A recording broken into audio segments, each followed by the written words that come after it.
There was a reason for this, and it is explained by a well-known statement that is a truism in esoteric teachings. Take a single step toward the light, and the light will advance 2 steps toward you. Tesla came into embodiment to take a single giant step on behalf of humanity.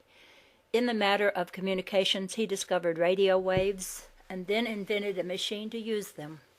The wireless set which was later developed to transfer pictures as well as words. He discovered cosmic waves from rays and then invented a machine to use them, the interplanetary communications set which will make Venus as close as a neighbor on a telephone. It was not necessary for Tesla to build a machine to communicate with the folks at the center of the earth, because such a machine had already been provided.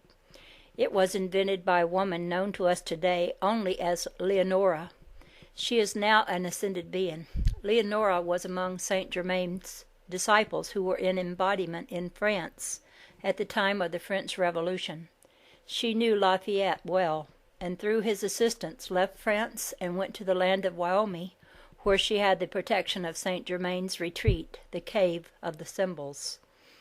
There she completed her work on an instrument, which she called a radio. In Volume 2 of Law of Life, a new book by A.D.K. Luke, L-U-K, will be found a biographical sketch of Leonora and a description of the room in the Cave of the Symbols in Wyoming, where the machine now stands on a table awaiting the moment when man's inhumanity to man will cease, and he can enjoy the full abundance of cosmic fellowship. A.D.K. Luke tells us that Leonora spent 7 embodiments perfecting this machine. 4 of these embodiments were masculine and 3 feminine, and she carried the memory of her technological work over from one incarnation to the next without interruption. Her machine can be tuned in to the center of the earth.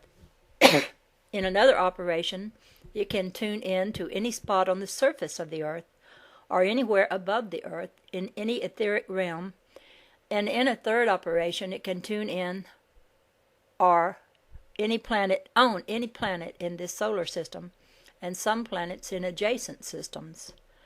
Thus it can be seen that Tesla was working in accord with the divine plan when he brought to the attention of the public the fact of radio waves in the atmosphere, and then invented a machine to use them. This was Tesla's quiet way of taking a step toward the light for an ignorant humanity.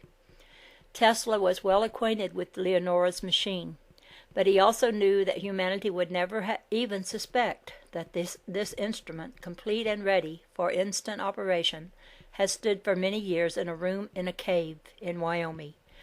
So he invented a radio. He got the public interested in radio and television. Then to author H. Matthews he gave a design for an interplanetary communication set. He left to Matthews the task of getting the public interested in communicating with the inhabitants of other planets. He took the young Otis Carr under his guidance and into his confidence, and told him that he was to explore space. He left to Carr the task of getting the public interested in actual mechanical spaceships and the task of building such spaceships. Now comes the next phase of the unfoldment. To Saint Germain's disciples have been entrusted the task of actually publicizing the divine plan and urging the people to cooperate with the Aquarian Age program of restoring the planet Earth to its rightful place as Freedom Star. In the cosmic records, the name of our great Aquarian light-bearer is not Sanctus Germanus. Our holy brother is known as Freedom.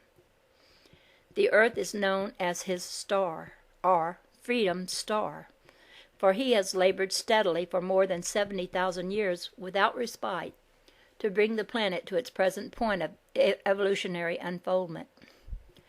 This planet has a pulsing heart center at the core of the earth, but it likewise has a pulsing heart upon the surface, the United States of America. Surrounding this power source are the great American continents, North, Central, and South. Saint Germain might have had his ascension over 70,000 years ago, but he refused in order to remain in embodiment close to his people and guide them to freedom. His active work for freedom on Freedom Star now stems from the American Heart Center. He has worked through thousands of years in close association with the ascended being known as Lady Nada, who was recently appointed Kohen of the Sixth Ray. Saint Germain and Lady Nada have brought civilization after civilization into the light, despite every obstacle presented by the dark forces. They will bring our civilization into the light, and it is the great privilege of humanity to assist them in this phase of the divine plan. These are the things it is necessary to review when we consider such a concept as free energy, and such mechanisms as those presented by Tesla, Matthews, and Carr. These men are pioneers, but there will be many, many others, all working toward the light, until all humanity will be illumined. The mechanisms already described, all based on the free energy concept, whether invented by struggling disciples or beings already ascended, like Tesla and Leonora, all point to one thing. The hour of freedom is here. It is not some dreamy, metaphysical concept. It is a reality.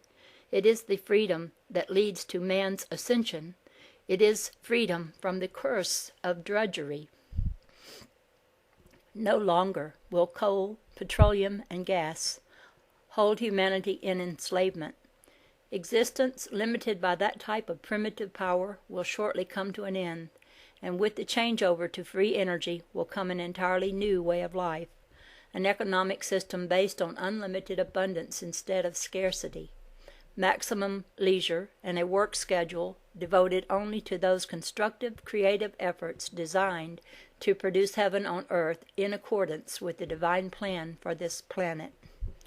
Tesla held this vision for humanity as a sacred and inviolate trust, even when the dark forces entrenched behind the world money racket made it impossible for him to develop his world wireless system for power distribution, and when the same forces of evil entrenched behind the world political racket made it impossible for his anti-war machine to be accepted.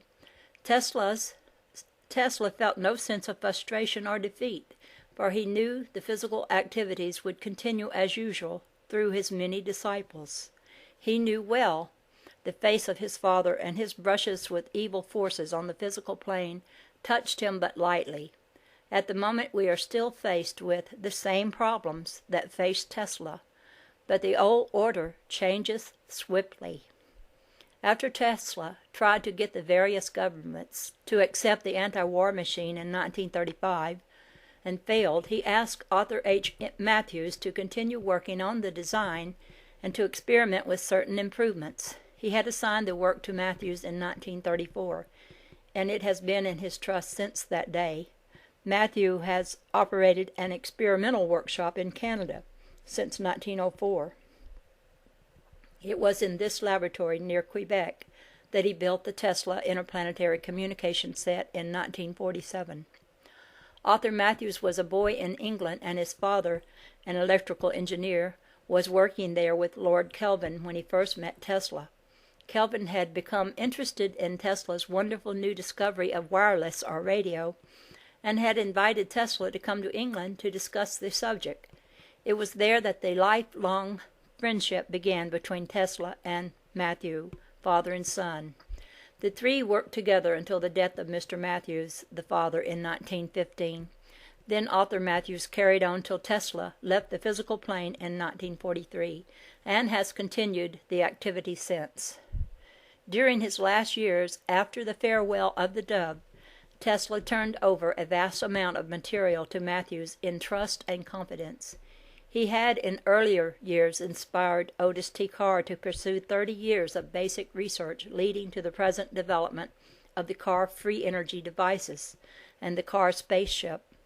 Apparently, Tesla did not acquaint John J. O'Neill with any of these facts, because O'Neill claimed that Tesla had left a few papers in his safe and that these comprised the extent of his heritage.